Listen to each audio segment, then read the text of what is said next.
Hello, students. Welcome to Icon Career Education. Students, my name is Arpit Soni, your DLR mentor. Welcome to the series where we are discussing DLR sets for the IB-MAT exam. And specifically, if I talk about the exam, it is IB-MAT Indore exam. And also, one more thing, यहाँ पर जो हम sets discuss कर रहे हैं आपको IB-MAT Rohtak के अंदर, ZIP-MAT के अंदर भी बहुत हेल्प करने वाले हैं. Students, this is the 11th session in the series of discussing the sets. हर एक सेशन में एक एक सेट को डिस्कस कर रहे हैं और इस साल का जो पेपर आपका आईबीमैट का उसके अंदर आपको इसी तरह के सेट्स के कुछ ना कुछ वेरिएशन मिलेंगे. चलो आज के सेट की बात करते हैं. If you want to try this set you can pause the video right now. Try this set by yourself first. ये आप कर सकते हो और ये कुछ क्वेश्चंस है 4 जो आप ट्राई कर सकते हैं. ठीक है, और उसके बाद हम डिस्कस करेंगे इस पूरे सेट को. चलो तो हमको इंफॉर्मेशन क्या गिवन है उसको समझ लेते हैं. 6 flights A to F operate between New York, France, Sydney and all. All 6 flights take off from different cities and land in different cities. तो 6 flights के नेम है, इनका सोर्स कुछ है और डेस्टिनेशन कुछ है, ओरिजिन कुछ है, डेस्टिनेशन कुछ है. समझ में आ रहा है? वो इन्हीं 6 सिटीज में से है. कोई न्यूयॉर्क से चलकर न्यूयॉर्क पे आ सकती है क्या? नहीं सर, अलाउड नहीं. No two flights operate between the same pair of cities. Sir same pair भी नहीं होना चाहिए किसी फ्लाइट के, मतलब किसी भी फ्लाइट के अंदर. जैसे ए फ्लाइट है जो न्यूयॉर्क से भोपाल जा रही है, लेट्स सपोज, तब कोई दूसरी भी फ्लाइट ना न्यूयॉर्क से भोपाल जाएगी ना भोपाल से न्यूयॉर्क जाएगी, मतलब सेम पेयर हमको नहीं मिलना चाहिए. Flight duration of each flight is a distinct integer between 3 and 11 excluding both. मतलब 3 और 11 को एक्सक्लूड करना है, मतलब 4, 5, 6, 7, 8, 9, 10, 11, 12.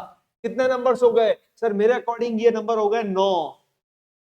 अच्छा 11 को भी एक्सक्लूड करना है. अरे भाई कितने नंबर हो गए सर? ये 7 हो गए. हमको कितनी चाहिए? 6 फ्लाइट्स. इन्हीं में से कुछ आएगा. एक टेबल बना ले. क्या?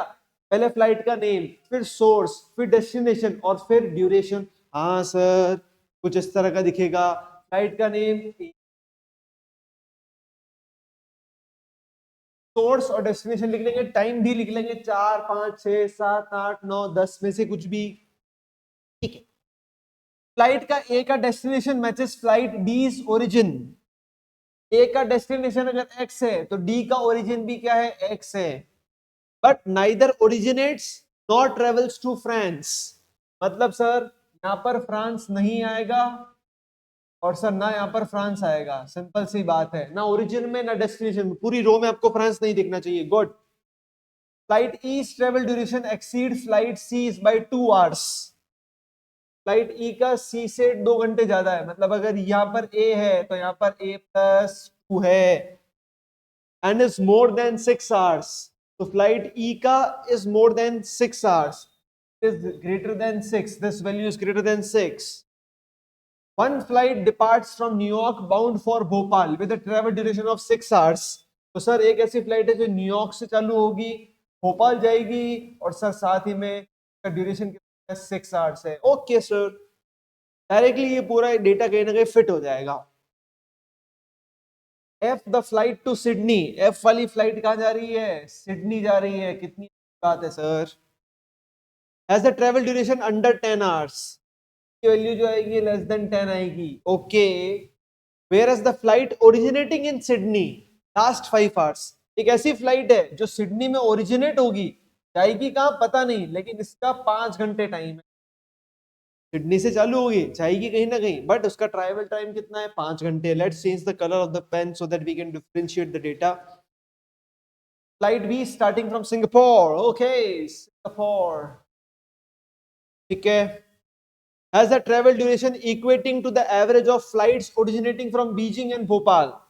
मतलब सर इसका बी वाले का जो टाइम है वो बीजिंग प्लस भोपाल जो है इनका एवरेज है. बीजिंग और भोपाल का एवरेज मतलब दोनों का सम डिवाइडेड बाय 2.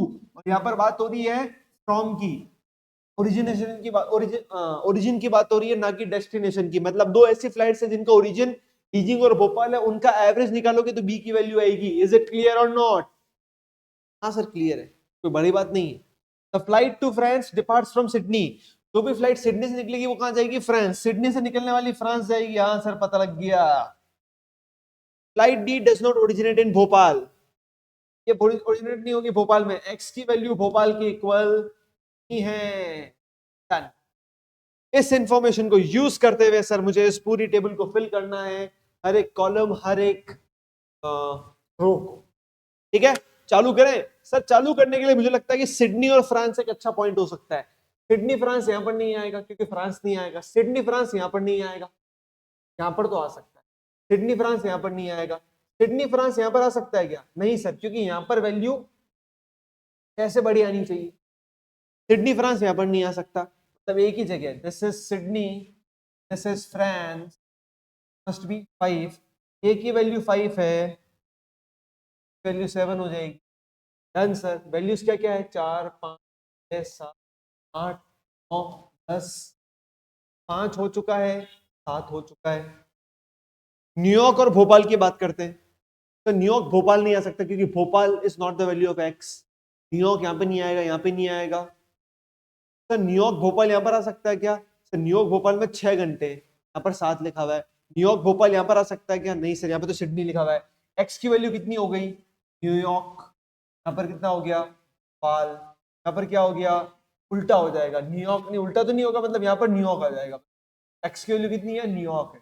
ठीक है, अब सर यहाँ पर 2 ही सिटीज बाकी है, सिंगापुर एंड बीजिंग। क्या सिंगापुर से सिंगापुर हो सकता है? नहीं sir, this is Singapore, this is Beijing. हाँ सर। तो न्यूयॉर्क से भोपाल कितना है? 6 घंटे। हाँ 6 लिख गया, 6 भी काम में आ गया सर। अब क्या करेंगे सर? अभी देखते हैं, रुको तो सही, घबराने की क्या बात है। सर फ्रांस यहाँ पर नहीं आएगा और हमको पता है कि फ्रांस यहाँ पर भी नहीं आएगा। सिडनी फ्रांस एक पेयर बन चुका है, तो सिडनी फ्रांस वापस पेयर नहीं बनेगा, तो फ्रांस यहाँ पर आएगा। अब बचा कौन है इस पूरे केस में? बचा कौन है? बीजिंग और भोपाल। न्यूयॉर्क भोपाल का पेयर है, तो भोपाल यहाँ पर नहीं आएगा, तो भोपाल यहाँ पर आएगा और बीजिंग यहाँ पर आएगा। अब सर 3 फ्लाइट्स है जिनका ड्यूरेशन नहीं पता, बीजिंग, भोपाल एंड बी। मुझे पता है कि ये तीनों ऐसे आएंगे कि एवरेज आ जाए। सर नंबर्स 4, 8, 9, 10 है। सर 3 नंबर्स ऐसे चाहिए जो मतलब एक एवरेज भी आ जाए और 2 का हो भी जाए, तो तीनों नंबर्स यही हो सकते हैं। 9 आप दे दो बी को। 8 और 10 का एवरेज 9 ही होता है, ये हमको पता है, लेकिन ये लेस देन 10 है, हो जाएगा, ये 10 हो जाएगा। पूरी टेबल हो चुकी है कंप्लीट। आप ही की आंखों के सामने मैंने इस पूरे सेट को सॉल्व किया। अगर आपको ज्यादा टाइम लगा तो प्लीज फिगर आउट कि आपको टाइम ज्यादा लग क्यों रहा है इस तरह के सेट के अंदर। बाकी काफी लेवल पर डुएबल सेट है। Let's focus on the questions. Which flight lands at Bhopal? Bhopal पर कौन सी फ्लाइट जा रही है? Sir very easy, it's D. ये क्वेश्चन बाद में करेंगे। What is the travel time for flight starting from Beijing? Theta मतलब है कि मैंने आपके सामने टाइप इन वाला क्वेश्चन रखा है, ठीक है, वैसे आएगा नहीं। Travel time for starting from Beijing, Beijing से स्टार्ट हो रही फ्लाइट, 10 घंटे sir, 10 10 hours. The flight originating from Bhopal lands in which city? Bhopal से चलने वाली गाड़ी कहां जा रही है? सर सिडनी जा रही है। क्या बात है, ये क्वेश्चन है सबसे भारी क्वेश्चन। इसको क्वेश्चन को अगर मैं जितना मेरा एनालिसिस कहता है 50% से ज्यादा जनता सॉल्व नहीं कर पाएगी तो इस वीडियो को देख रही है। If each of the 6 flights starts from its origin city twice each day, 6 AM पर और 1 PM पर, मतलब ये सारी फ्लाइट्स हमको सुबह 6 बजे भी मिल सकती है और दिन में 1 बजे भी मिल सकती है। What is the minimum number of hours required for a person to travel from Bhopal to Singapore using these flights? मुझे भोपाल से कहां जाना है? सिंगापुर जाना है। भोपाल से सिंगापुर, ठीक है, इन सबको हटा रहा हूं मैं आपको खाने के लिए, ठीक है, इन सबका कोई यूज नहीं राइट ना।